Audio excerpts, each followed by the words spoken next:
Members, it's time for us to start our meeting, and we've also formed a quorum. So let's proceed with the agenda items. This is a special meeting, so we don't have minutes to confirm. Item 1 on the agenda, proposed establishment of a Maritime and Aviation Training Fund. The clerk reminded me that in accordance with ROP 83A and 84, if any member has any direct or indirect pecuniary interest in any particular item, a declaration should be made. No declaration of interest. All right, so Under Secretary, Mr. Chairman, perhaps I should do a briefing and then we'll take questions from members. Mr. Chairman, the maritime and aviation industries constitute a very important economy of Hong Kong.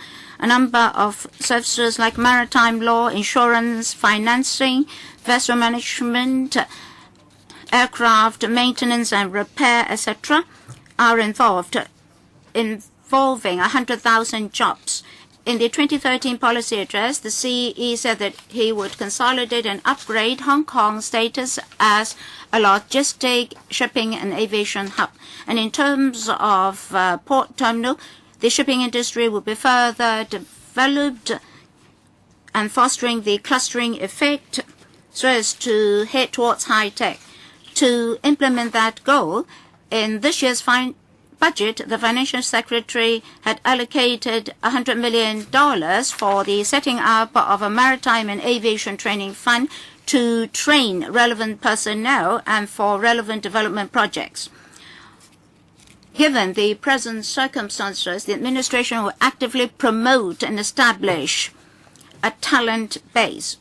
We encourage young people to get enrolled in degree programs related to shipping and aviation so that upon graduation they will join the industry, thus providing new blood to the industry.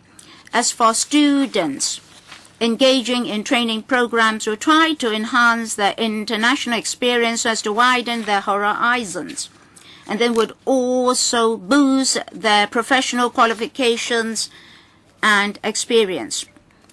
For this fund, apart from supporting existing projects, there will be new initiatives. Through new initiatives to encourage and support young people in their training program so that they'll have direct knowledge of their industries. So there will be summer internship programs. We'll also actively encourage the incumbents to get involved in further studies so as to enhance their qualifications, so as to enhance their promotion prospect in the industry. At the same time, to nurture more talents for the industry, not just the government should work, we would like to set up a tripartite collaboration project covering the government, the industry, and the academia. To address the concerns of the local shipping industry, we'd like to make use of some of the funds to encourage incumbent members of the local industry to further their studies, particularly after the Lamma Island collision. The administration has launched a number of maritime safety measures. Therefore, captains and deckhands should get more support for getting enrolled in these training programs. For aviation, in particular in terms of aircraft maintenance and repair, where there are particularly high demands. In March, the FS announced in its budget the setting up the fund. The Transport and Housing Bureau, the industry, trade associations, and the academia had offered us invaluable advice. Therefore, our proposals have reflected the most urgent needs in the industry. The establishment of the fund is a milestone for the development of shipping and aviation in Hong Kong. This also shows our determination in that direction. With member support, very shortly we'll support our funding proposals to the Finance Committee in the hope that in the next financial year, the various initiatives can be implemented. So I'd like to have your support, members. Thank you. For the moment, I have Mr. Tan Ka Piu, Mr. Chung Kwok Pan, Mr. Ip, Mr. Yu Si Wing, Mr. Sin Chung Kai. Let me read the names again.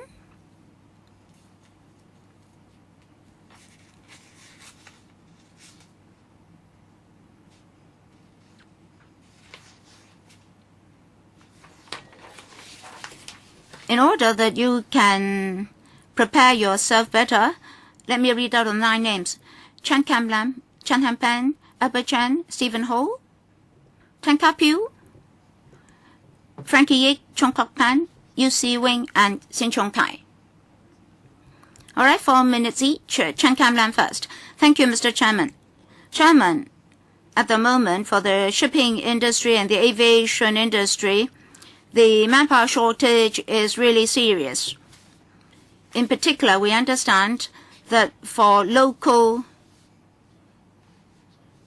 maritime industries, we're acutely in short of manpower, particularly captains, deckhands, and relevant technical personnel are really in shortage. And last year, after the collision incident, we particularly observed that incumbent members of the industry have low educational qualifications, they're of a high age, and they lack training. So this fund is to target those problems. So I'd like the fund to be more focused.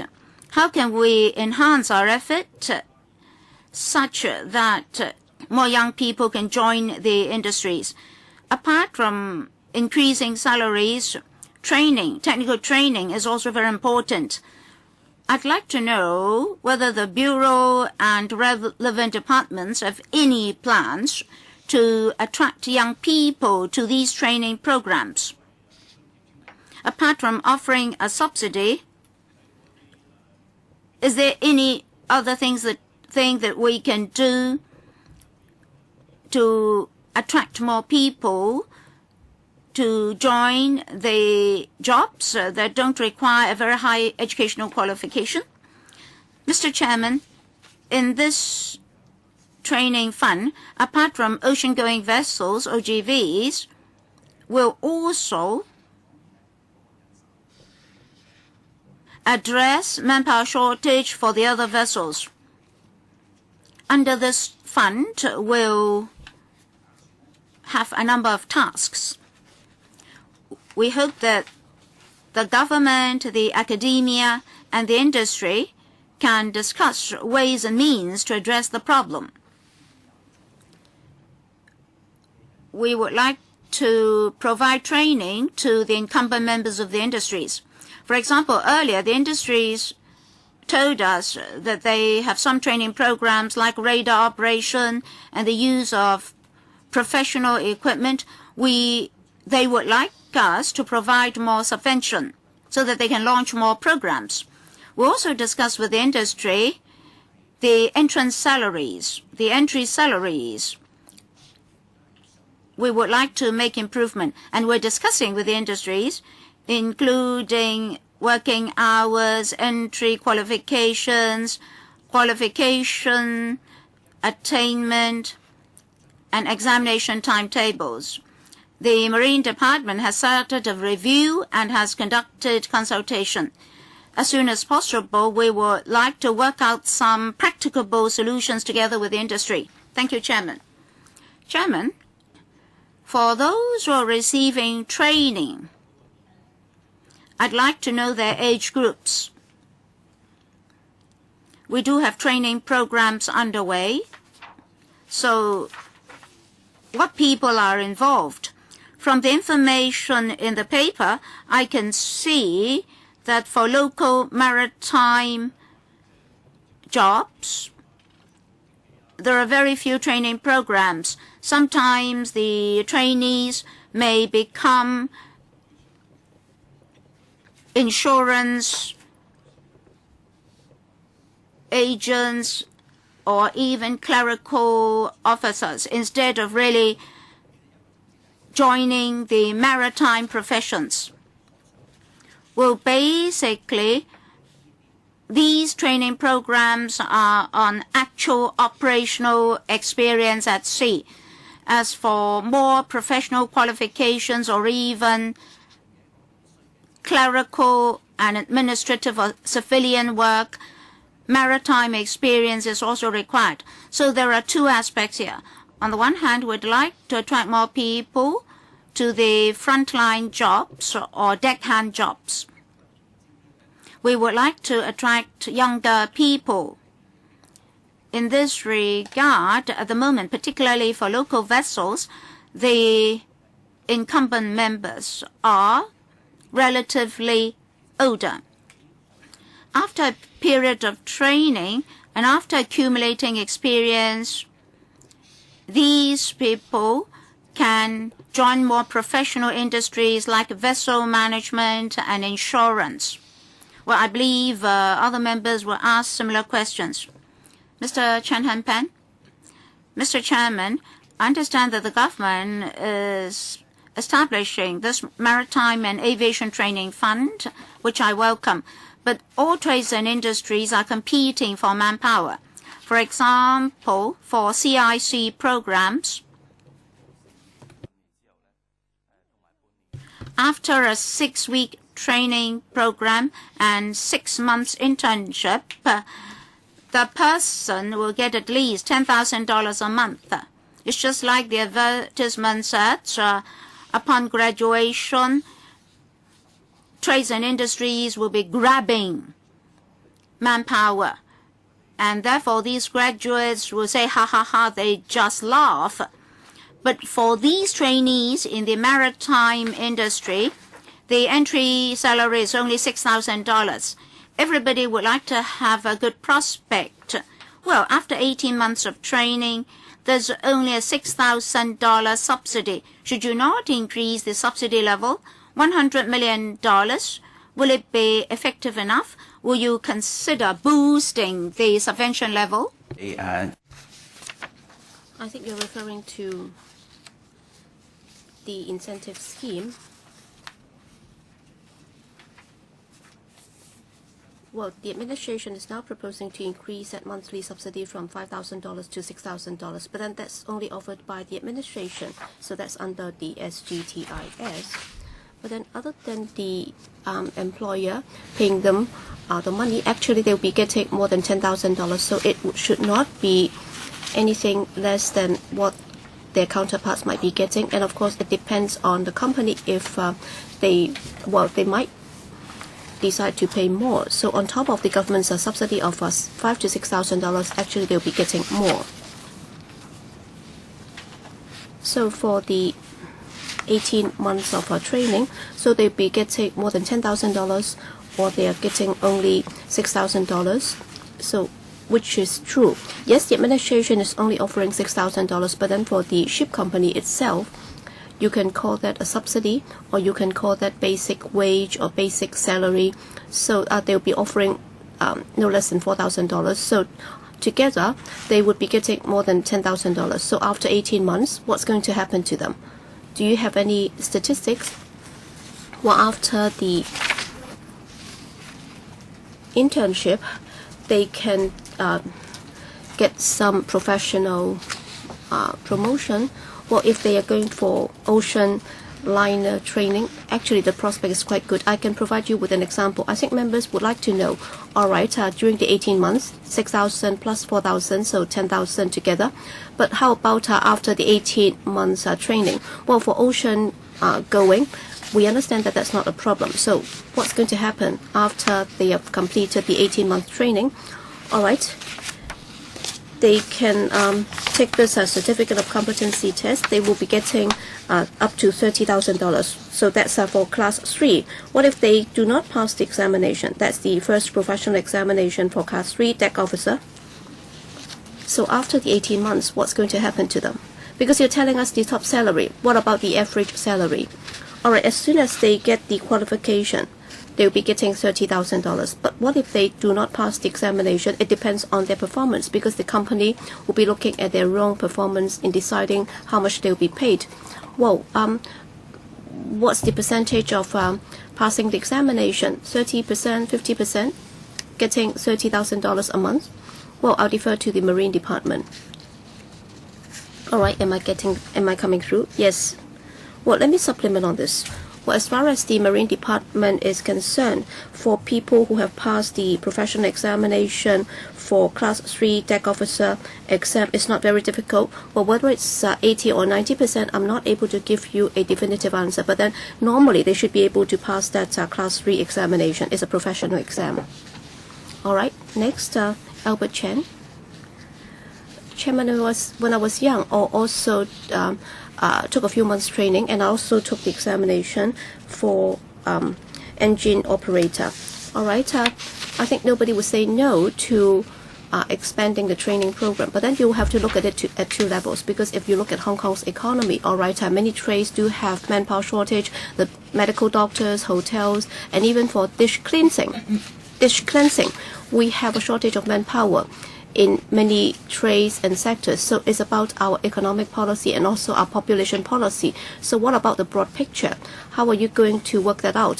So what is the division of labor? How are you going to distribute our manpower resources to different sectors instead of competing for manpower in different trades? Because every training institute is telling you that they have a shortage of manpower, and therefore you will have to train up more people. But then in doing so, if you try to compete amongst one another, then that would cause a lot of confusion in terms of the economic structure. So what's the view of the administration on the overall situation? If you just look at the policy bureaus, bureau by bureau, of course that might not be a problem. But then if you look at a broader picture, once the jigsaw is put together, then you have no idea as to what the forest is like. All right, you're planting this and planting that. You might be planting Mecania and also other plants. And then the entire greenery could be spoiled. So what is your view?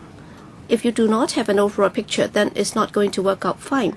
And at the policy level, it's also not clear. If you talk about ocean going, yes, many ship owners are using other flag countries or flag registration. So if you do not have Hong Kong local ship owners hoisting other countries' flags, and if you are not able to hire other countries' people, then do you have this requirement that they will have to hire local hands? All right, for Cathay Pacific, well, over 90% of their pilots are actually overseas pilots, and after we have fought for it for quite a number of years, they've only managed to train up a handful of such pilots. You should impose a deadline on them, so that before a certain deadline, they will have to make sure that all the pilots should be locally trained and local pilots, instead of giving them the money and all the subsidy, and then they'll just hire overseas pilots. So that for our younger generation, if they want to join the trade, they will have to compete with the mainland, Singapore, Malaysia, and even Thailand. It's not reasonable. So policy-wise, the relevant policy bureau will have to come up with a clear policy. All right, you've got certain rights under our jurisdiction, and then you will have to make sure that you can train up sufficient number of local people to take up the jobs. So have you considered those issues? Number one is the population policy and the overall economic structure, and number two is about our manpower policy together with your policy overview. All right, we can consider it from the following perspective. When our economy is doing well, then of course unemployment rate would come down, and therefore different sectors would require more manpower. Recently, there have been a lot of discussions in our community about this, but I believe that in the maritime and aviation industry, they have their uniqueness. What is that? Because these are rather global industries. But then you will have to address the point. It's about our economic policy and population policy. Will you be responding to the specific situation instead of telling us very high-sounding, novel ideas? But then would you come up with relevant policy to tie in with this, instead of just giving us nonsense or telling us nonsense? He's not answering the question. He's not addressing the point. Well, allow him to answer another member's questions before he supplement later. All right, can he provide us with something in writing then? All right. Next, Mr. Stephen Ho. In fact, the colleagues have been talking about manpower situation. All right, we talk about the fund and also the $100 million to be spent on the training scheme. But then how are we going to attract more new blood to join the profession? I think that's the crux of the matter. I think the major obstacle is that, well, for the examination system, the threshold is too high, because I've also attempted to take the examination, but then once when I was told that I would have to have this cadet training for a year before I can take the examination, then I thought I shouldn't be bothered. But then if you take a driving test, then you'll be able to take the test right away, and then you'll be able to drive after you pass the examination. And for others, so long as they have put up this professional license, they would be able to do it. So how are you going to enhance it so that you'll be able to attract more young people to join the profession? That's it. Well, Mr. Ho raised a very valid point. How do we encourage more young people to join the profession? I think that is one of the highlights of the scheme. We'd like to put in more resources to incentivize this. In particular, for ocean liners or ocean-going vessels, these young people do not have to be university graduates before they can join the profession. Actually, after they have joined the profession, after they have been able to move up the ladder, after they have passed the examination and become a coxswain, they'll be getting some $70,000 a month, when compared to a university graduate who has 10 years of working experience. They'll be earning somewhat more. So that is something that many might not be aware of. So we will have to let them know about this, so that they would know this is a job with good prospect. So that is something that they need to know. And also, in terms of joining the profession, we will have to provide them with more assistance. And then for the institutions offering training, we will also be expanding the internship network, so that for people pursuing the studies during the summer holidays, they will have more contact and they will have a better understanding of the profession, so that they would know that the profession offers a very good future. But then you will have to have at least 1 year's experience. And then for driving, they do not need to have that sort of experience. So how are you going to address the problem? Because for the shipping industry, it's not just confined to Hong Kong. They have to have a broader horizon, and they also need to have some experience. And therefore, for ocean going, we have to have this requirement. But then I think Mr. Ho is more concerned about this for the local scene. Actually, we are talking with the shipping or maritime industry in Hong Kong, so that in designing the curriculum, we'll make sure that it's more in line with the local situation. We are doing that. I have 1 more minute. All right, after the 18-month training, will they be able to pass the examination for Class 3?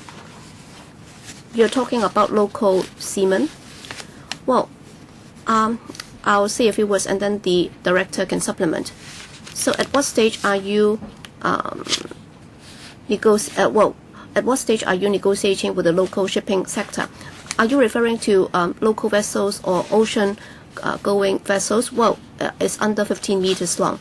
Well, it doesn't take 18 months. So long as they've been in the service for a year, they'll be able to take the examination. That's what I was saying. So it takes a year. All right, we have a maritime training program. There is also another internship network which is more systematic. So we are talking to the trade so that in the future they do not have to spend 12 months, so that we can reduce it by a few more months, and then more people can be attracted to join the profession. Because that's my concern, says Mr. Ho. All right, next, Mr. Tang. Well, I hope that you will also include the trade unions when you talk about the trade, because the relevant trade unions and different trade unions have been providing training on the one hand, and on the other, well, for the Seafarers Association, actually, they have been talking to the ship owners, and they would also provide or offer some cadet jobs for locally trained graduates. That's why Mr. Albert Chen was referring to a very valid point. It hits the crux of the matter. That is for ship owners. Well, even after they have got some graduates from these training programs, they do not have the obligation to offer you a cadet job. Well, for people who have completed engine operating training. They waited for 9 months, and yet they haven't been able to get a job.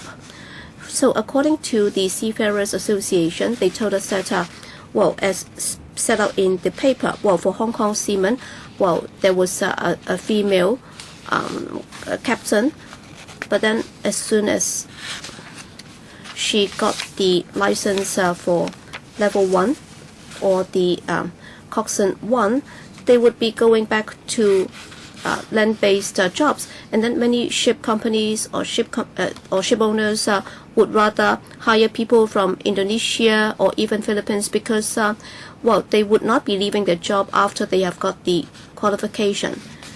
And then in Hong Kong, that's a very different situation or different scenario. So how are you going to address the problem? And next, after your publicity and also the trade unions' publicity, many people are now aware of the fact that being an ocean-going vessel's captain is not an easy job. In fact, it's a very respectable job, but then you only have 40 places, and you also have this unspoken rule. At most, you would only be enrolling 3 female candidates. So that's the upstream situation. And then in the downstream, we'll be increasing the number of places to at least, say, 80, so that even for people who would like to acquire international captain's qualification, you have difficulty hiring these people. So how are you going to address those problems? Well, for these two issues, I think that our position is as follows. Well, for global maritime industry, in fact, that when they recruit globally. They would not just be looking at the local labor sector. But then the reason why we think that we have to invest in training up local talents, because our Undersecretary is very concerned about this. They don't want to open up these places for local Hong Kong people because they will go back to jobs on land. Perhaps you should give them more incentives. For example, can you encourage ship owners to hire more cadets? There are 2 aspects here. Of course, with the shipping companies, we can encourage them in a more focused manner to open up more cadet jobs. But you cannot encourage those who would go back to jobs on land after training. You've not solved that problem. Quiet, please. Let the Undersecretary answer the question. Now, we're now trying to enhance manpower. Well, we don't mind even if they go back to jobs on land, because for the shipping industry, there are also the service aspect, and those jobs also need sea experience. We would like to promote high value-added jobs in shipping development. So we just want to broaden our manpower base. Well, if the trainee wants to become a captain, but the shipping company may not want to give such jobs to locals. There are only, say, 8 positions in the captain position for a shipping company, but there are 3,000 employees altogether. So perhaps you should leave this to the shipping companies themselves. Well, just now the Honourable Member asked about the number of training places. Yes, 40 of them. The quota is 40. Well, we cannot immediately double the number. It's not just a problem for the government. For the training providers, they, of course, would like to increase the number of places. They'd like to boost their teacher qualifications, etc., in order to boost the number of places. At present, they have 60 places, actually. 60, all right. Mr. Yu Si Wei. Sorry, Mr. Frankie Yik. Mr. Chairman, I'd like to thank the Bureau for taking on the views of the industry, and we welcome the new proposals in the paper. I'd like to address the issue raised by Mr. Albert Chan, which was raised on other occasions.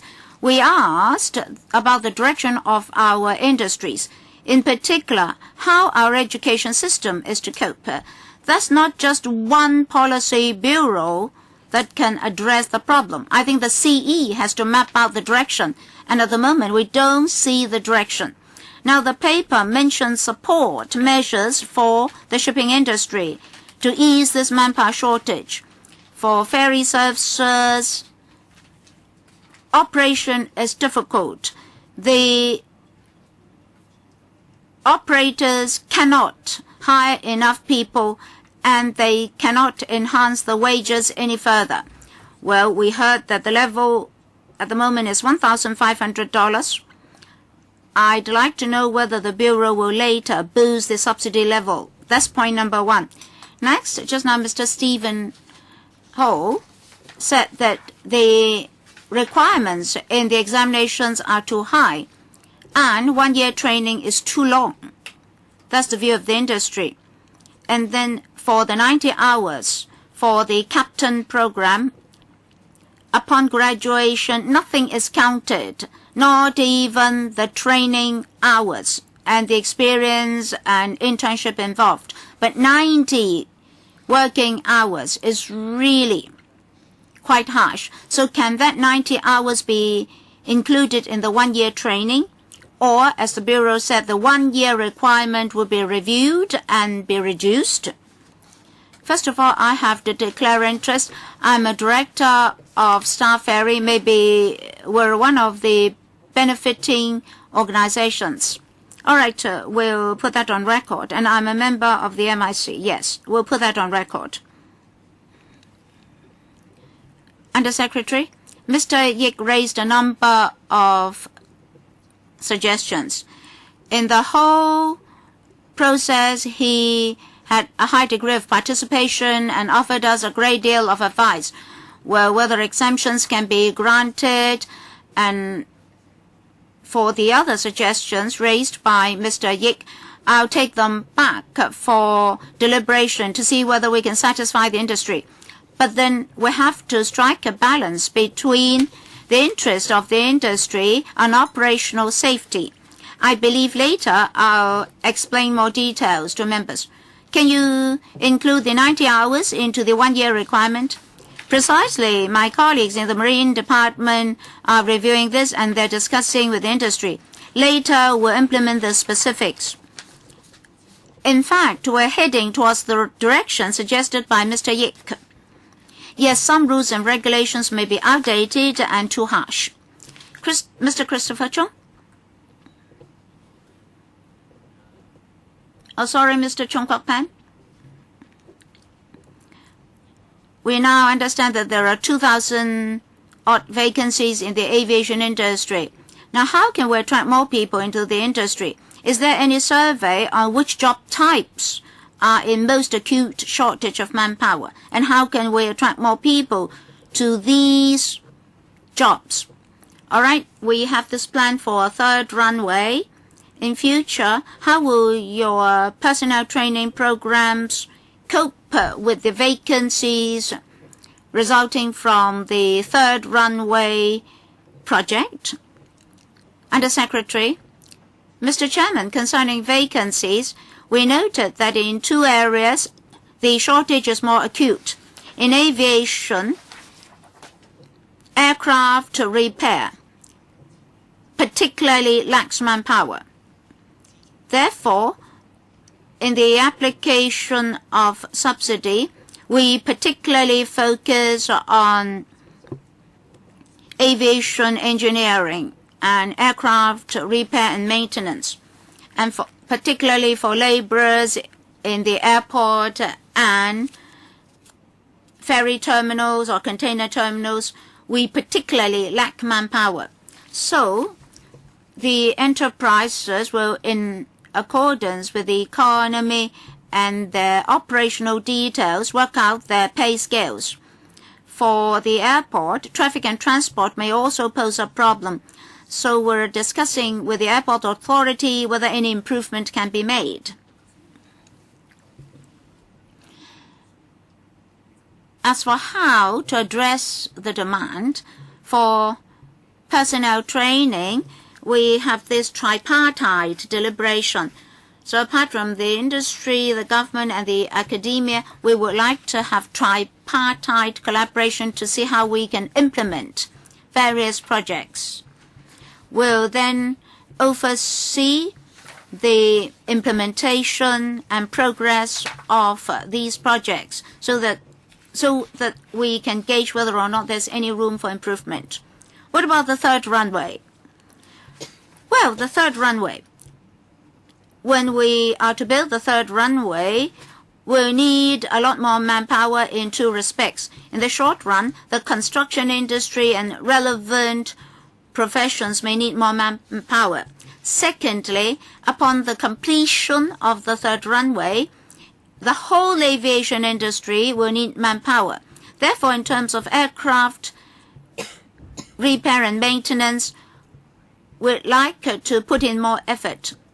For pilots and air stewards and stewardesses, they are more attractive jobs. But for ground hostesses, etc., they're less attractive. So when we design our projects, we're thinking of more long-term investment in manpower training. Mr. Yu Si-wing, thank you, Chairman.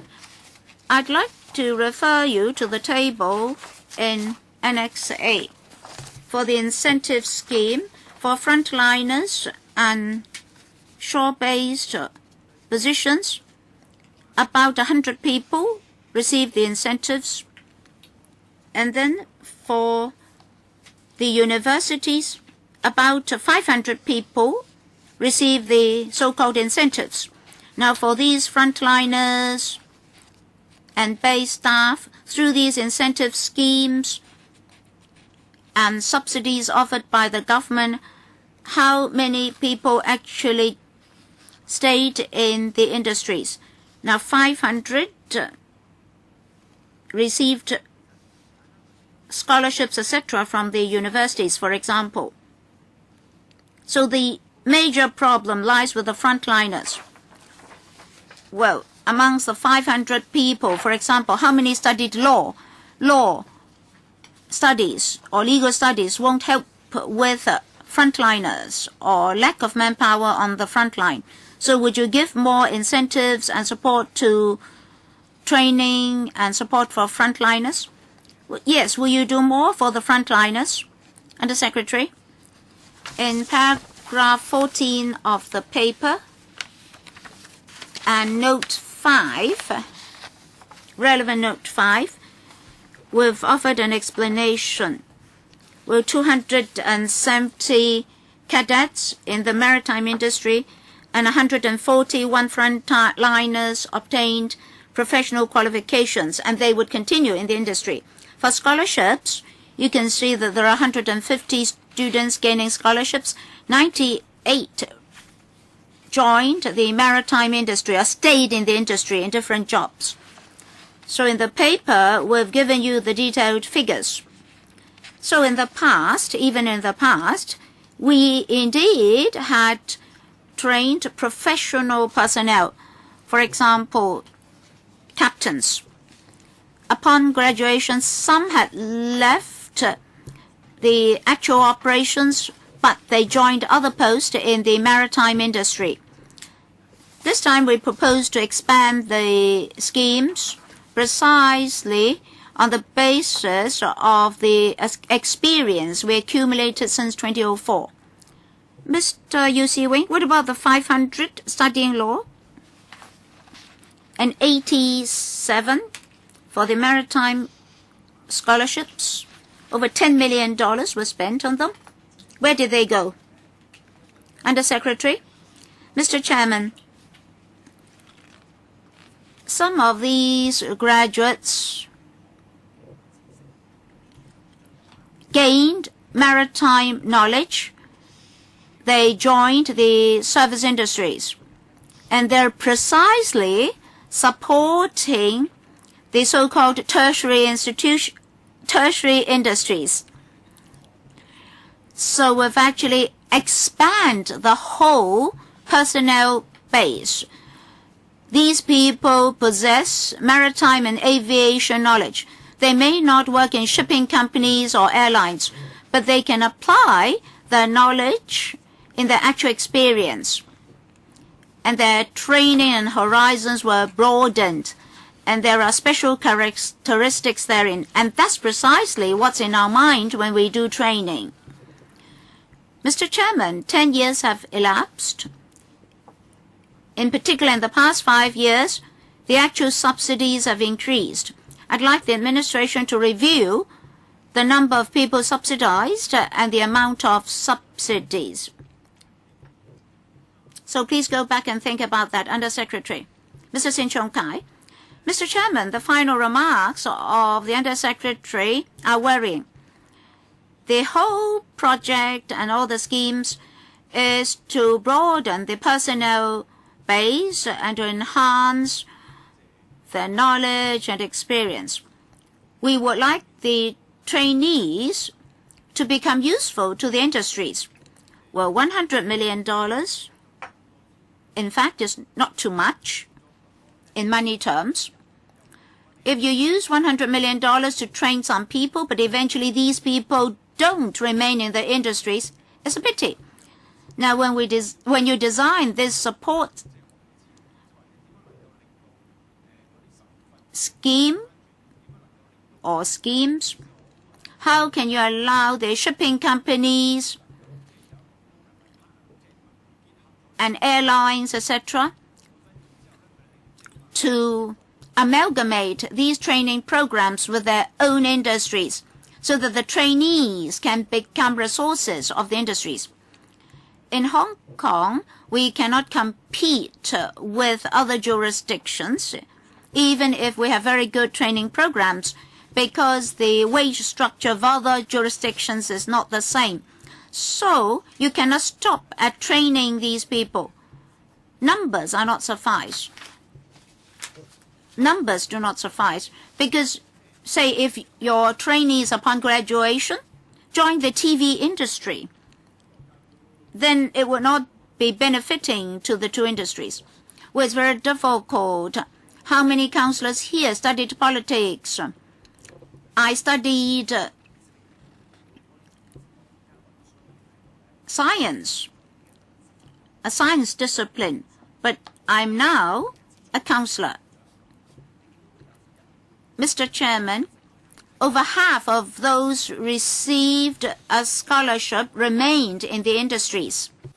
On this occasion, we are broadening everything, and the thinking behind this is that if we are able to attract more new blood, that would be good, because many of them do not have a very good understanding of them. That's why through the summer holiday internship, if we are able to incentivize that, so that they will know that there is a good prospect in the sector, and after they have been able to learn it on the job, then after a while, then they'll be able to join some of the related industries, for example, maritime related to finance and also other management jobs. So that's the thinking behind it. And also, some of them are already on the job, but then we are upgrading their skills so that they can pursue some professional studies so that their expertise can be enhanced, and then they'll be able to get higher for qualifications and experience. And according to our past experience, this has played an important role. So other than working in the relevant trade, related trades will also be counted towards this. Yes, because they are related. So how about, acting as a pilot in a TV drama? And of course, if you count that as relevant, then of course you say that your training has yielded good result. All right, Chairman, you pursue chemical engineering job, and now you are an institutional investor. Of course, you might say that is still relevant. So you are saying that many of them would join professions or trades that are related to the maritime sector, right? So if your policy can ensure if it's vocation oriented, then of course, then that would be good, so that people will be willing to enroll into these programs if they think that after completing the training, they'll be able to get good jobs. Of course, we have to look at the needs of the trade too. For example, there might be scholarships and also a tuition fee refund scheme. After they have completed the training, they will have to spend at least 1 or 2 years in the sector, and that will also help retain them so that they can contribute to the sector or the trade, and their experience can also be increased, and that will also help them move up the ladder, so to speak. But then I'm sure you would also understand that given the universality of these trades, you cannot prevent people from moving around, because this is also the nature of such trades. I understand that a few members have also asked this, and in the end we managed to allow 9 members to ask questions, but then we have 3 items and we should have wrap up our discussion by 11:20, and they'll be going to the FC anyway, and they are just here to consult us for our initial comments, and I'm sure you will have more time to raise issues with them at the FC meeting. So my apologies, I have to wrap up our discussion here. So I think we'd like to get members' initial indication that you agree that the item should be put before the FC for voting. So any objection? Mr. Albert Chan is against it. How about other members? 2, 3, 4. Okay.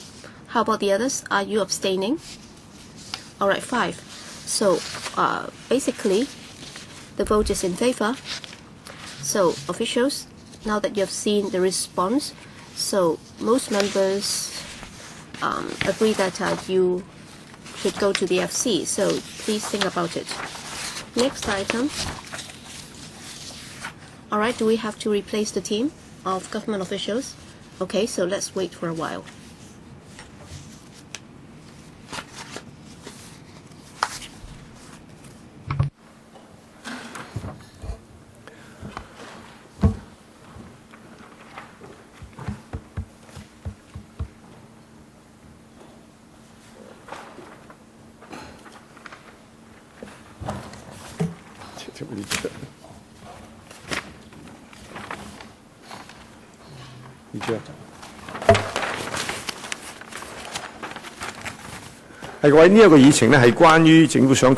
Members, this item is about the replacement of 4 patrol launches of the Marine Department, and the paper has been circulated to members.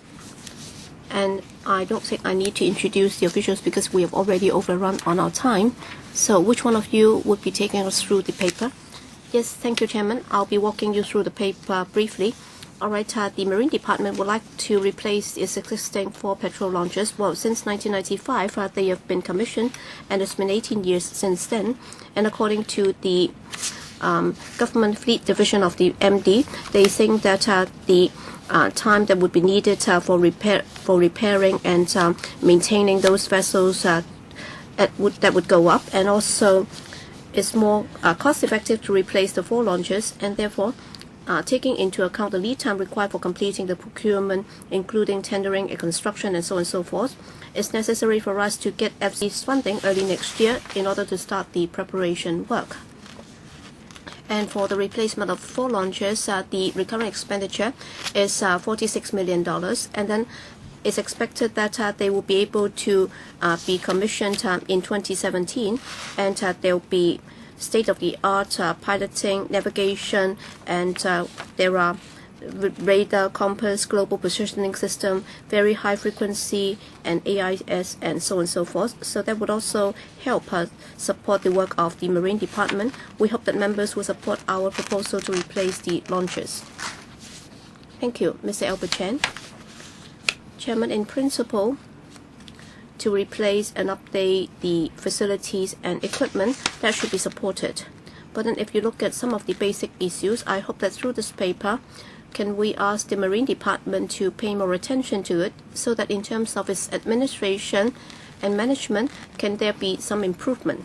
So we are talking about maritime safety and also mainland fishing vessels are coming into Hong Kong illegally to engage in fishing. Yes, I understand that part of it has to do with Marine Police, but then to a certain extent, that's also the responsibility of the Marine Department when they come into Hong Kong waters illegally. Well, for management of vessels with the new launches, I'm sure you can do a better job. Recently, there has been this issue which has been circulated on the internet. So we've got Hong Kong people using speedboats to carry out patrols, and when they spot illegal fishing vessels coming into Hong Kong waters to engage in fishing, they will try to intercept them and they will try to call the police. In fact, that should have been done by the police. Well, part of that will be done by the Marine Police and also the Marine Department and so on. So through the improvement of these facilities and equipment, is there any way that you'll be able to crack down on such activities by mainland fishing vessels coming into Hong Kong waters to engage in fishing? Marine Department, Marine Police, which department is responsible? Mr. Chung? Well, I'll attempt to answer the question raised by Mr. Albert Chan. All right, you're talking about non-local vessels coming into Hong Kong to engage in illegal fishing. Yes, Mr. Chan was right. That is, the Marine Department does have a role to play. After we have received such complaints, we will deploy vessels to deal with the incident, and during our day-to-day patrol, we will also pay attention to such activities. And just now, as Mr. Chan said, for such illegal activities, it involves a number of government departments, and amongst those departments, we also have communication and coordination. We do carry out regular joint operation to crack down on such activities. Well, when it comes to joint operations, it's a waste of resources. I understand that they come into Hong Kong waters very frequently because I live in Lantau South, and then it's almost like a no man's land. On one occasion, I called the Marine Police, and it took them 45 minutes before before a vessel or a launch arrived. But then you should have known it because you could have checked it on the radar, because without the registration number, you should have known that it's an illegal vessel. So how come it's almost like a no man's land? All right, I understand that you do not have enough number of launches, but then basically for these vessels coming into Hong Kong waters, they just come into Hong Kong waters traveling everywhere. It should not have happened. It should not have been allowed to happen that way. So you're asking for additional funding for the replacement of your launches. Then how about these vessels? Because for marches and rallies, you have adopted a very heavy-handed approach against them. But then how about these vessels? They might have been here for tens of hours and yet no action has been taken against them. All right, you're replacing 4 old patrol launches. The number has not increased at all. You're just allowing them to replace them. But then with an improvement in technology, could there be better management? All right, with new launches and with state-of-the-art radar, would you be able to do a better job in terms of cracking down on such activities? Mr. Chung? All right, with the 4 replacement launches, our speed would increase and the response time should be faster. And therefore, in dealing with such illegal activities, our capability should be improved. Thank you. Mr. Chung Kok Pen. All right, Wong Ting Kwong, Yu Si Wing,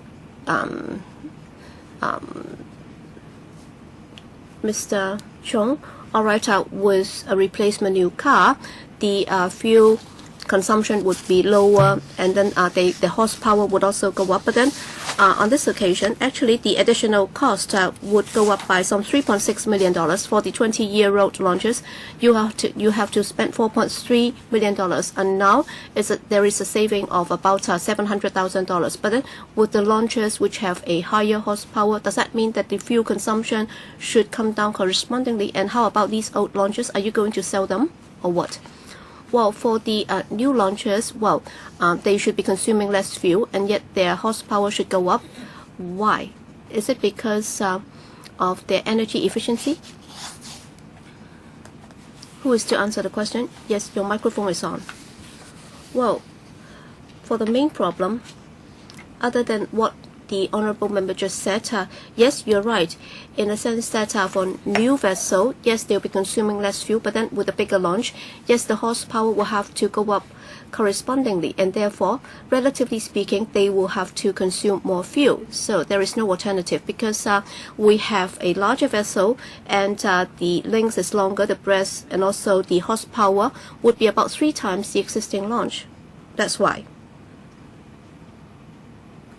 Alright, the horsepower is about 3 times the existing launch, and therefore they can travel at higher speed. So if you need to maintain the speed, if you want to maintain the speed, then you will have to increase the horsepower by 3 times. That's why the horsepower is a lot more powerful than the old launch. So to what extent are they larger? Well, you can refer to the paper.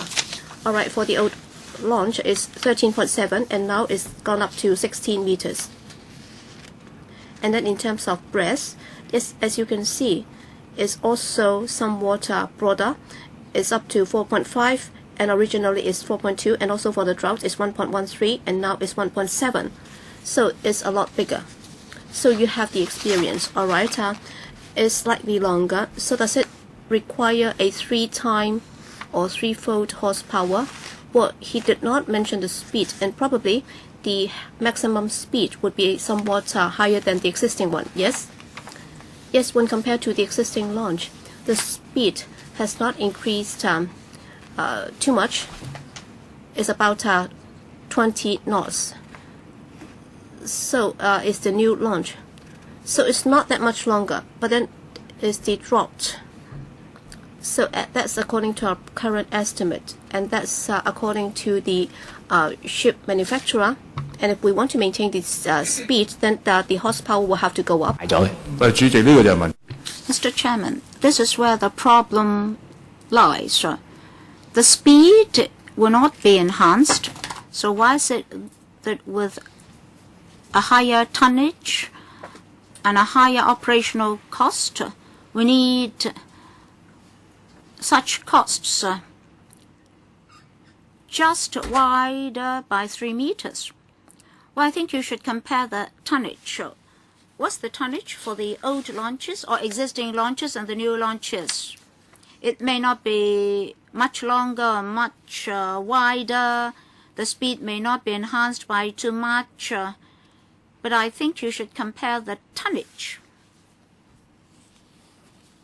Tonnage? Any figures on tonnage? Mr. Leung, for government launches, we don't calculate by tonnage. We calculate by size.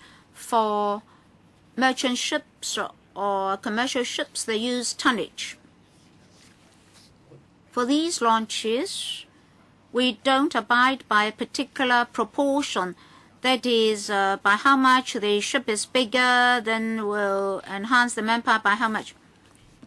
13.7 meters to increase to 14.6 meters, an increase of about 2.7 meters. The bigger these launches, the higher the horsepower needs to be. It is not totally proportionate. I mean the increase. Mr. Wong Ting Kwang. Mr. Chairman, they now have 25 launches in their fleet. They now ask to replace 4. Are 25 launches enough for the Marine Department to do its job well? Of course, they're saying that these 4 launches are old and need to be replaced. In principle, I support the proposals. I'd like to ask this. For this fleet of 25 launches, is it enough for the Marine Department to do its work well? And what about Mr. Albert Chan's remarks? Were they true? Were those facts? If Mr. Albert Chan was giving the facts, then prima facie, this fleet of 25 launches will not be enough for sufficient marine monitoring that is up to our requirement. So I'd like to know whether 25 launches are sufficient. I have doubts. Mr. Chairman, for patrol services with 25 launches, for the Marine Department, our operation focuses on the inner harbor, where vessel safety is more important and which we emphasize. Just now, Mr. Chan mentioned extraterritorial vessels entering Hong Kong waters illegally. For the government, the Marine Police will patrol Hong Kong waters as well as the neighboring bodies of water. So they operate mostly in those waters. For the Marine Department, we basically work in the inner harbor where marine traffic is busier. At the moment, we're of the view that 25 launches are adequate for us to provide marine safety services. Mr. Wong Ting Kwong? Mr. Chairman, given what Mr. Chung said, apparently the Marine Department has not been able to regulate those illegal vessels that we just heard. Well, apart from the Marine Department, I understand that the Marine Police also has launches. What about the Immigration Department? Does it have a fleet as well? Yes, they have to board ocean-going vessels to carry out inspection. Well, I think the Marine Department has information on the details of the various fleets under various government departments. All right, you have 25 launches. What about the Marine Police? How many vessels do they have? And how many vessels does the Immigration Department have? Well, give me a moment, please. The government dockyard maintains these launches. The Immigration Department is 7. The Marine Police has 128. So you're excluding the launches under the Fire Services Department. They have 40 in the FSD and therefore Fire Services. And the Customs and Excise Department also has vessels. Which other departments? Customs and Excise. You mentioned Customs and Excise Department, Immigration Department, Marine Police under the Police, Marine Department. Well, Ting Kwong, perhaps we should ask them for a paper. Well, I only know from this paper that there are 25 launches under the Marine Department. And I was not aware that the Marine Police has 128 and Customs and Excise has 10 odd. Well, later, we can ask them the same questions in the Finance Committee meeting. So please get yourselves prepared. You will encounter similar questions in the FC meeting. Well, 25 launches give us the impression that you're not going to do your job adequately, but in fact the Marine Police has 128 and other departments also have launches. Mr. Yu Si Wing? Mr. Chairman, it's normal for them to replace these launches which have served for 18 years, plus lead time that will take us up to 20 years. Any criteria for replacing vessels? Age, number of voyages, etc., etc. And in the next few years, how many more launches will they want to replace? Please give us a more long-term budget. Don't submit these requests to us bit by bit or in a fragmented manner. Mr. Chairman, for these glass fiber launches, their lifespan is usually 15 years. We've now used these launches for 18 years.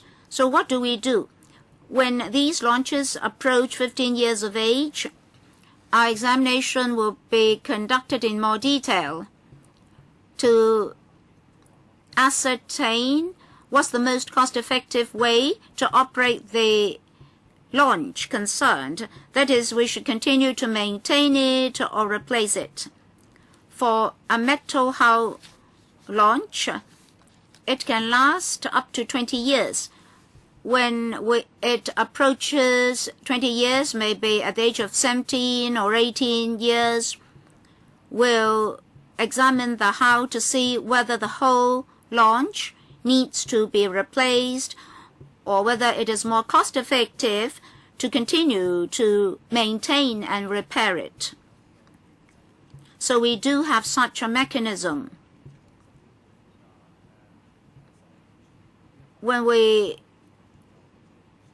Since we have to put up funding requests, we only come to the LegCo when necessary. Upcoming, we have 8 similar launches which have served for more than 10 odd years. So when appropriate, we'll have to come again for funding. Mr. Yu? In that case, Mr. Chairman, can they tell us what more replacements will be necessary in the next 2 years that will save them all these explanations every time? All right, members, all of you have asked your questions. My viewpoint is that we support the administration's proposal by and large. There are not that many dissenting views. So here I'd like to say that the panel supports the submission of the proposal to the Finance Committee for funding. Thank you very much for attending.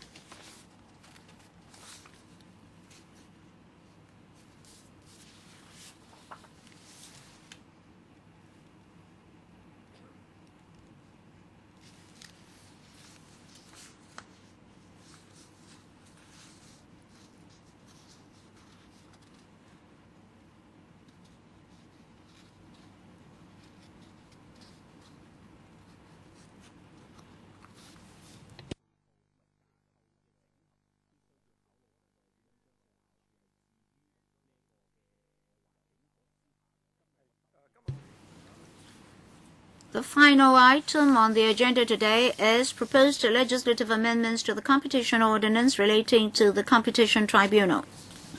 Who will take us through the paper from the administration? Thank you, Mr. Chairman.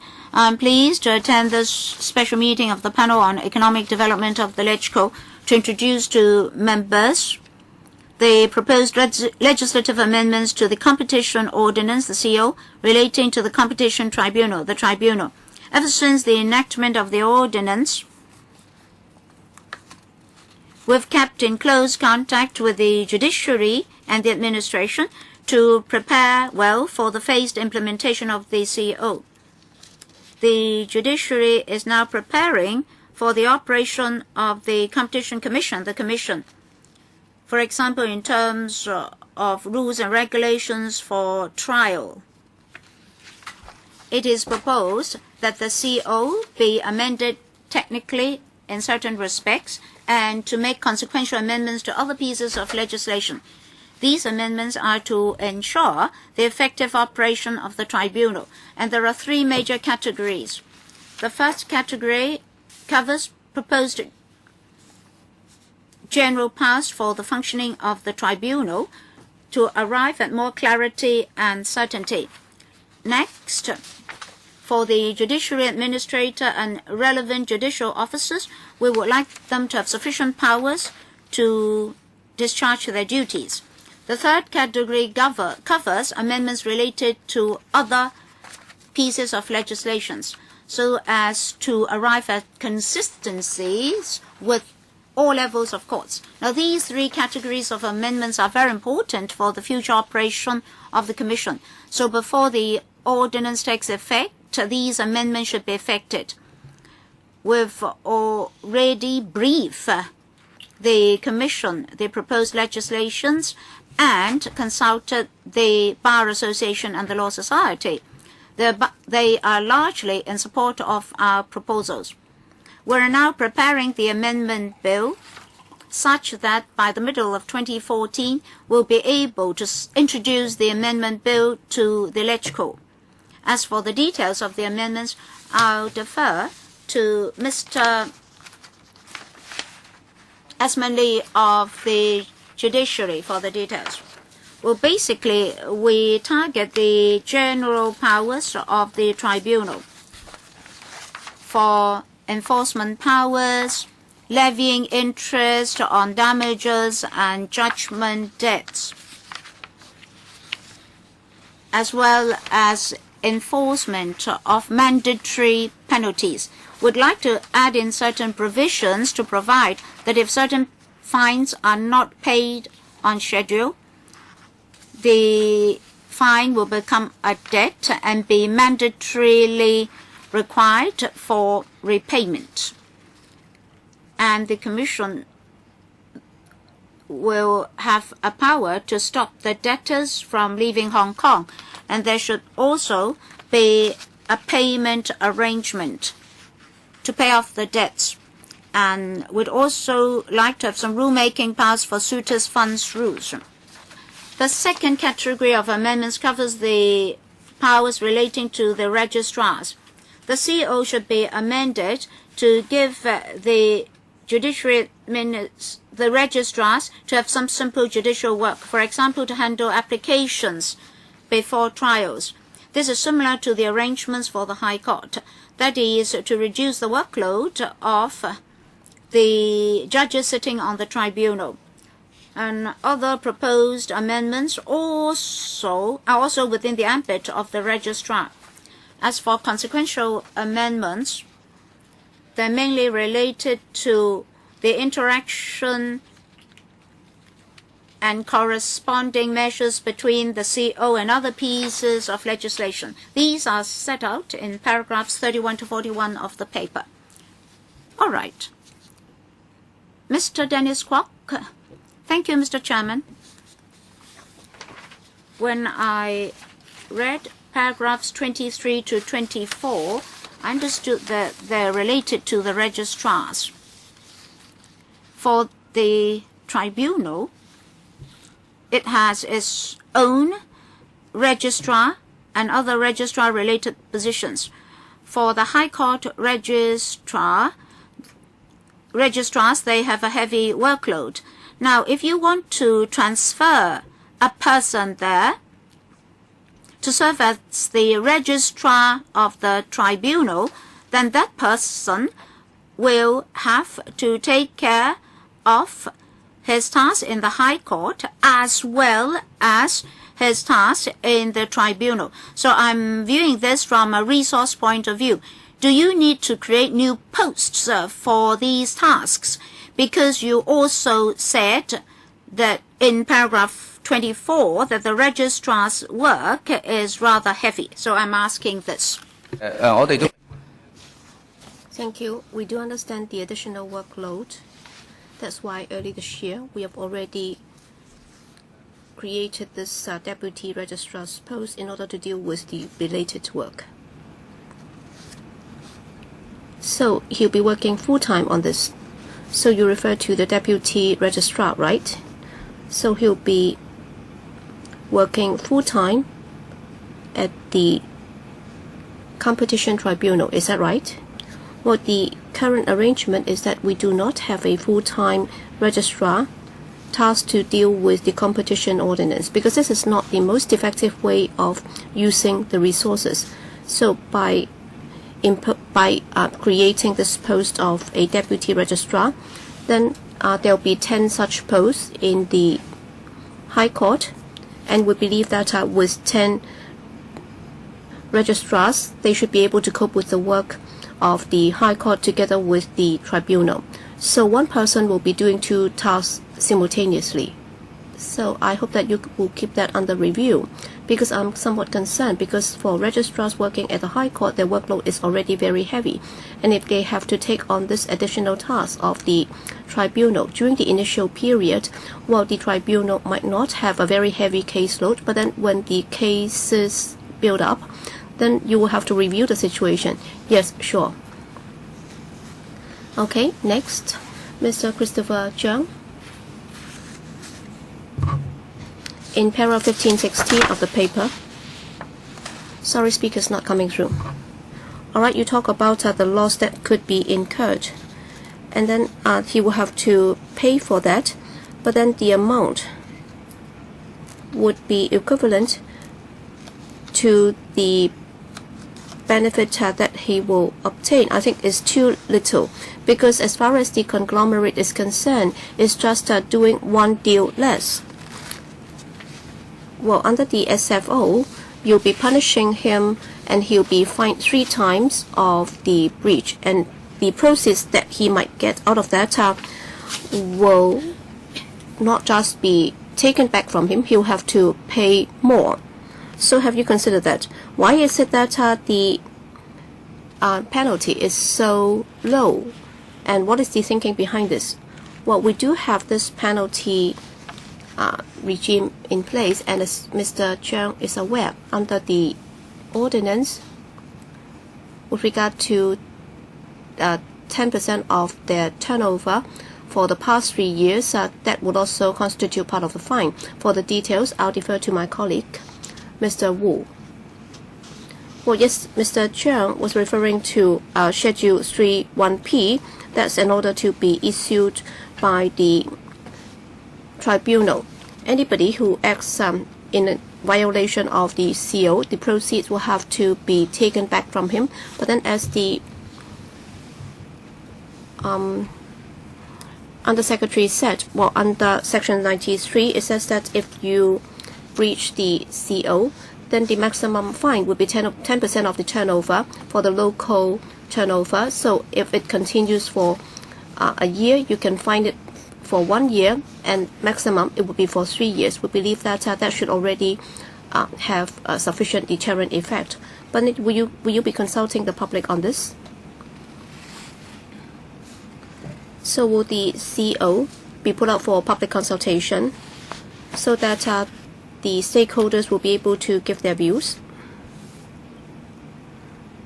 Thank you, Chairman. For the 2 provisions that I just referred to, in June last year, they were enacted by this council, and we went through many rounds of consultation with the stakeholders, and there are many more opportunities for consultation when the Competition Commission has to come up with guidelines to set out the details on how the provisions can be enforced and so on. That would also provide further opportunities for the stakeholders to give their views. But then that's not part of the legislation here, because there is another piece of legislation that we are going to deal with, and I'm sure Mr. Andrew Leung is very familiar with that. Okay. Last year, when we enacted the CO, we already asked those questions. All right. So 2 have asked questions. Yes. Any further questions? Mr. Fernando Cheung. Well, last time, during the last term, I was not involved. But then last year, when the CO was passed, how come members did not look at the proposed provisions here? Why are they not included in the last round of enactment exercise? Yes, after the CO was enacted, we've been maintaining very close liaison with the judiciary as to how the law can be implemented. And during our preparation work, we found out that, in particular, the judiciary is of the view that when it comes to the operation of the tribunal, under the existing provisions, there might be some difficulties. That's why we make some technical amendments in order to ensure smooth operation of the tribunal, and that would also tie in with the full commencement of the ordinance. That's why we hope that we can have the amendments passed as soon as possible, so that by the middle of next year, we'll be able to enact the amendment bill and have everything ready. Well, we just learned about the commission being set up, and for the tribunal, I believe that it's in the process of being set up. Yes, it's been set up already on the 1st of August. So I'd like to know that with regard to the commencement of the entire CO, has it come into operation already, or do we have to do it in stages? Well, for the CO, we adopt a gradual approach when it comes to its commencement. Well, on the 1st of August, we set up the tribunal, and then on the 1st of May, we set up the commission, and then so we will be implementing that stage by stage, and we are moving these technical amendments to ensure that the tribunal will be able to operate smoothly. So we are doing it step by step. And as I just said, we hope that by the middle of next year, the amendments can be tabled before this council for approval, and after they have been enacted, we'll be able to implement the provisions stage by stage. I'm aware that the Commission intends that in early next year, with regard to the guidelines that they will have to compile, they will be consulting the stakeholders, including this council. So everything is underway, and they are doing it step by step.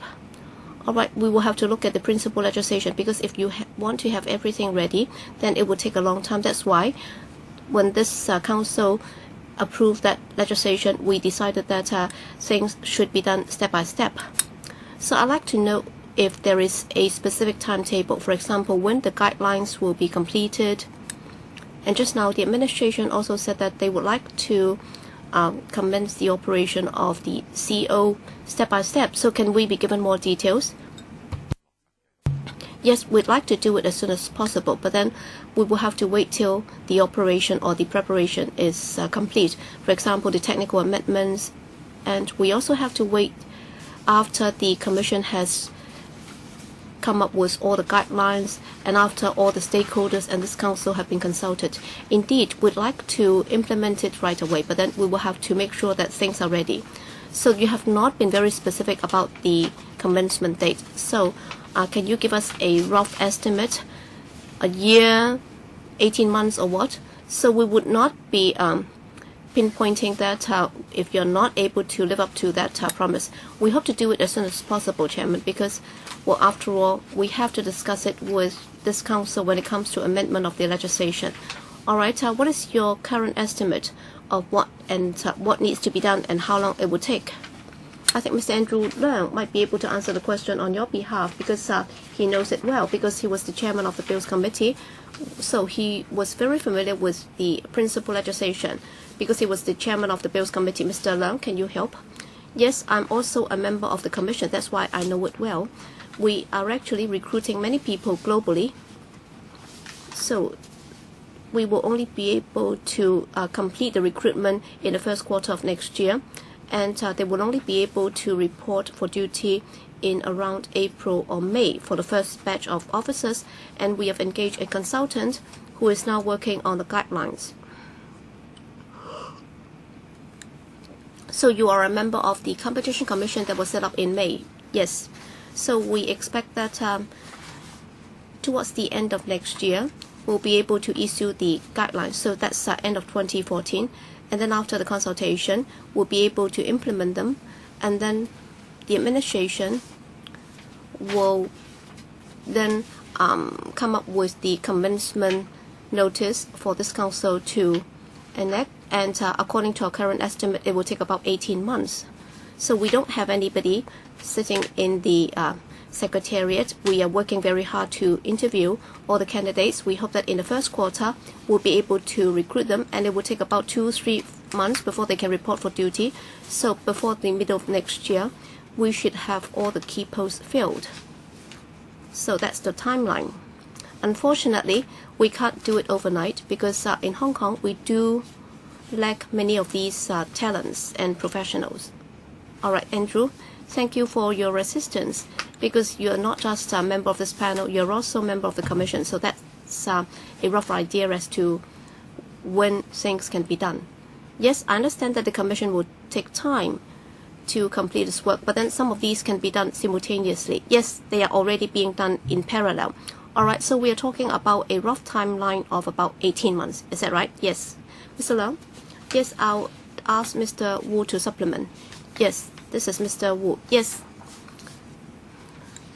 In fact, on various occasions in the past, we have already said that the main prohibition provisions will be commencing shortly. So after the completion of the work by the Commission and the Tribunal, we'll be implementing that, and that's our target. We'd like to do it as soon as possible. So we'll be working closely with the Commission and the Judiciary, and for things that can be done simultaneously, we'll be doing that, including this amendment legislation. So the Commission is doing its preparation, and we are also dealing with this legislative process. We'd like to buy time so that it can commence operation as soon as possible. All right, Mr. Charles Mock. Yes, I'd like to ask this in passing. In fact, Mr. Christopher Cheung already asked about the penalties, the fine that will be imposed. So I'd like to take the opportunity to also ask the two of you to explain more about this, because recently in the telecommunication and broadcasting sector, we have accusations of monopoly and so on, and under the telecommunications ordinance, many people are of the view that the penalty is too light. So I'd like to know, well, initially when we asked the Communications Authority, we've been told that under the competition ordinance, the penalty will be substantially increased. So can you take the opportunity to explain to us in the future, after you have this umbrella regulation or regulatory approach, so to what extent will the penalty be different from the old regime? Yes, Mr. Wu. Thank you. Well, I think the most important provision is under Section 93 of the principal legislation. And the Tribunal, if the Commission makes an application, then the Tribunal can impose a fine. And the amount of the fine, the cap, has been provided for under the law. And it says that for the entity, for the business entity, during the past year, well, 10% of the annual turnover in its local operation can be turned into a fine, and the maximum period would be for 3 years. And as we have also set out in a paper, well, in Schedule 3, the Tribunal would also have extensive powers. For example, it can require any offender to terminate the contract or modify the terms of the contract, or for the proceeds that have been obtained because of its violation of the competition rules, they can also be taken back. When the CO fully takes effect, it will replace the relevant provisions in the TO. As for business entities, if they act against the CO, they will be subject to the same penalties. A follow-up question. Under the existing TO, or rather the Broadcasting Ordinance, the BO, because earlier you had the TO, so would you target them under the TO or the BO? Anyway, they have to pay the penalties first. The companies concerned may appeal or seek judicial review. So will the same mechanism be adopted? Well, of course, we'll see all these in 18 months only. 18 months from now, because these are new measures. Mr. Lee? Concerning the commencement date, as I said, the imposition of the penalties will wait till the full implementation of the CO. When we complete our preparation work, the CO will take effect. Of course, the Commission is doing its preparation work. The Judiciary is also doing preparation. So at this juncture, it's very difficult to give a rigid time frame, say in how many months' time. But the ordinance is very clear. The decision of the Tribunal, of course, can be appealed against to the Court of Appeal. In the course of appeal, can the judgment be stayed for enforcement? It really depends on the details of individual cases and the court's judgment. All right. Mr. Andrew Leung has left. Does any other member wish to speak on this subject? If not, thank you very much, administration, for attending.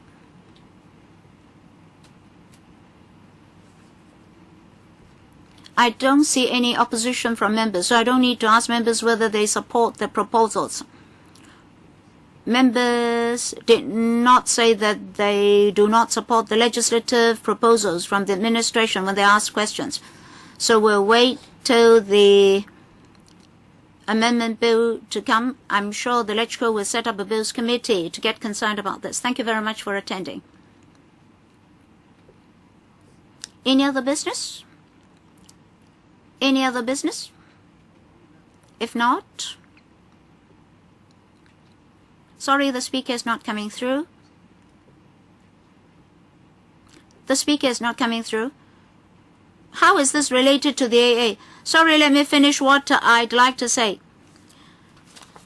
Our next meeting will be held on the 27th of January at 10:45 a.m., a regular meeting. We don't have any agenda item for that meeting because after the policy address, 3 Bureau Directors will come to brief us on those contents of the policy address that are related to them. So, date of our next meeting, 27th of January. Mr. Sin Chung Kai, we submitted 2 letters to the panel. One is about fair tariff increases from the 2 power companies. I understand that on that day, your discussion lasted from after 2 p.m. to after 7 p.m. Well, for the 5-year plan, for the increase of 3.9 proposed for CLP and no tariff increase on the part of AGC, we'd like to discuss more details. Well, they gave us a thick pile of papers with no time to ask questions. And just recently, quite many incidents occurred in the airport. One is about the depot and the other one is about tendering. Do we need some special meetings for those subjects? Members, Mr. Sin would like us to discuss 2 matters. The 2 power companies not related to the tariff increases for 2013-14, but on their 5-year plan. And the second issue is related to the AA. I know this has something to do with their staff, mid-level staff. Well, they asked a number of questions. So Mr. Sin asked whether we should have a special meeting for these 2 matters. Any views from members? Mr. Yu Si Wing and then Mr. Charles Mock. Si Wing? Mr. Chairman, normally for anonymous letters submitted to our panel, did we have any precedent for special meetings? I received letters about temples and so forth, also from staff members. Well, if we start such a practice, we may have a lot more incidents to handle.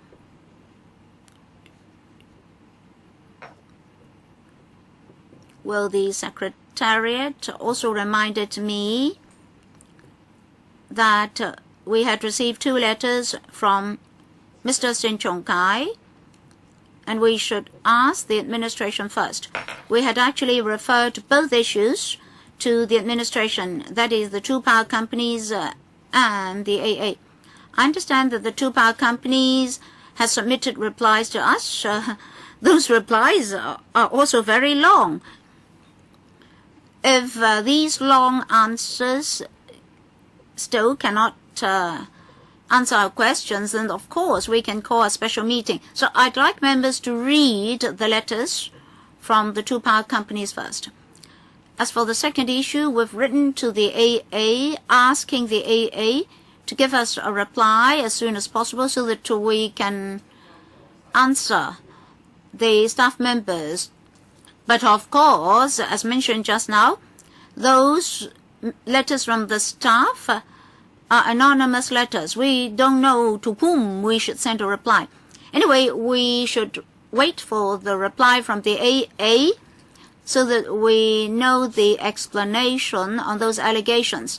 We'd like to see whether the allegations can be substantiated before we handle them. Well, for the 2 power companies, they've actually submitted further papers to us including many, many sheets of paper. Well, if they've already answered your question and you're still not satisfied, then of course we have to call a meeting. As for the other letter, we've referred it to the AA. Let them answer the 10 questions first. Then we can compare the letters from the staff and those from the AA first. I quite agree with Mr. Yu Si Wing. Apparently, the letter is anonymous, but in fact, the letter mentions specifics that call for explanation from the AA. Well, Mr. Chairman, I agree with you. We should read the documents first, and then if necessary, we'll invite the power companies to come again. As for the anonymous letter, I'd like to elaborate. Every day we receive a lot of anonymous letters. If I ask the LegCo to discuss each and every anonymous letter, then even if the LegCo is to work 18 hours a day, it won't suffice. Anyway, I deliberated on the contents of the letters and made my own judgment before I submit the letter to the panel. Well, if you read the newspapers in the past 2 months, you'll see that news reports related to the AA are much more than those of other parties. We'll ask the AA to give us a reply, if not by the end of December, at least in early January, such that when we meet on the 27th of January, we can discuss the replies from the 2 power companies and the AA. Then we can gather members' views on whether or not we need to call a special meeting. I personally should not decide whether or not we should call a special meeting. We should defer to the majority of members. Charles, I agree with Mr. Sin Chung Kai. It's not just because of one anonymous letter. Well, we heard from the news that even the CE had intervened. Well, we may not be saying that this is not correct, but we'd like to know all the details. I believe Mr. Sin Chung Kai is submitting that letter to show his support only. As for the 2 power companies, every time before they adjusted or increased their fares or tariffs, apparently every time when we sat here at 4:30 p.m., the documents are tabled and we didn't have enough time to read them. Last time, you restricted our speaking time rather strictly. Now, there is a problem here. Can we solve that problem in just 2 hours? Of course not. You have to give us time to read the papers and assimilate them. Then we should be given another opportunity to ask questions. Even if we are to ask questions immediately, we should be allowed another opportunity to ask further questions. Well, I'm not rejecting your view. Why the documents were tabled only at 4:30 p.m., that has something to do with the listing of those companies. Well, but we may not have finished questioning by 6:30. Yes, but because of confidentiality, members did not have a chance to read their papers in advance. So we read those papers while they're explaining the papers to us. Mr. Wong Teng Kwong, Mr. Chairman, can you hear me? Can you hear me? The microphone was not on. Now it's on. Well, for the AA incident, all along, what's our attitude in handling anonymous letters? I do think the LegCo and the panel have their criteria. Our media reports, too. Well, for the AA, if there is a plaintiff, there should also be a defendant, and vice versa. I think we should await an answer from the AA then we should look at the facts before deciding whether or not to call a meetings and follow up on the issue. As for the two power companies, Mr. Chairman, you have offered a very detailed explanation. Maybe Mr. Mock does not quite understand. In the past, because of the confidentiality rules related to listed companies, we read those papers on the spot. Of course, members might not have digested the contents of the papers, and immediately questions may be very superficial. They are not deep enough, so to speak. Well, if you ask me whether it's necessary to discuss again, well, maybe we need to discuss again, but do we need a special meeting? May not be so. Perhaps in future, the panel can arrange another discussion. I think we can consider that approach. Thank you. Well, as chairman, I quite share your views. I don't quite want to call special meetings. Yet, this panel is facing 3 bureaus. Now, the meeting on the 27th of January is to follow up on the policy address. 3 bureau directors are to come. I don't think we can discuss details. And then for March, we already have a long list of proposed items, Disneyland, development projects, and so forth. So even if we don't quite want special meetings, in order to follow up on the 2 power companies' issues, after reading their answers, we may need to see whether they should come again to talk about the 10 issues. So maybe on January, we can decide, that is on the 27th of January, we decide whether we need a special meeting, maybe in February, to follow up on the issues. And then we'll await a reply from the AA. I asked the Secretariat to pursue that matter with the AA. Of course, if the AA is to say that because it's an anonymous letter, they're not going to respond, that's another matter. But then I think the AA will be responding to our queries, and then we'll decide on the 27th of January, and probably we will have to identify a date after the Chinese New Year for a special meeting to be held if it's necessary. In other words, we are going to have a special meeting covering both agenda items because that's the proposal by Mr. Sin Chung Kai. He's asking for a special meeting to deal with both issues. And probably we have already got a meeting scheduled for the 27th of January. I don't think we can have one regular meeting together with 2 special meetings within the same month. Mr. Sin, do you agree? Well, having special meetings will definitely not be a problem, but then including both items in a meeting, in other words, 1 hour for each item might not be enough. But then if we have to convene special meeting for every issue, then, well, I'm sure many members sitting on this panel are also members of other panels, and you'll be very busy if we have too many special meetings. So we have to make sure that we can operate effectively and efficiently. So let's decide on the 2 items for a regular meeting on the 27th of January, and then for other items we'll decide later. Mr.